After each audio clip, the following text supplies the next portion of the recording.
Hello అండి. రాగి Java మనం పిల్లలకి కొంతమందికి డైరీ ప్రోడక్ట్స్ అంటే పడవు కదా.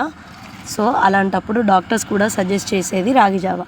Calcium and magnesium, iron rich food ఉన్న ఈ జావాని సమ్మర్లో తాగడం చాలా మంచిది.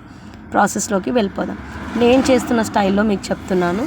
నేను నైట్ పల్లీలు నానబెట్టేసుకొని మార్నింగ్ గిన్నెలో కొన్ని వాటర్, మేము ముగ్గురం తాగుతాము, ముగ్గురికి సరిపడా వాటర్ వేసేసుకొని అందులో నానబెట్టిన పల్లీలు వేసేసుకొని ఉప్పు సరిపడినంత సాల్ట్ వేసేసుకొని దాని తర్వాత మా పాప కొంచెం ఈ పల్లీలు సాల్ట్ ఇవి తినదు. సో తన కోసం అని సపరేట్గా చేస్తాను.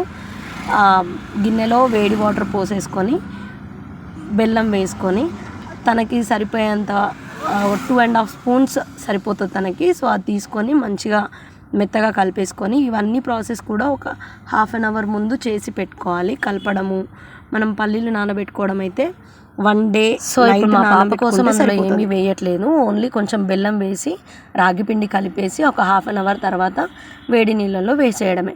తను అలాగే తాగుతుంది. అందుకోసం తనకు అలాగే చేశాను. ఇప్పుడు మేము చేసుకునే దాంట్లో పల్లీలు అన్నీ బాయిల్ అయినాక ఉడికిన తర్వాత మళ్ళీ ఇవి యాడ్ చేసుకుంటాను.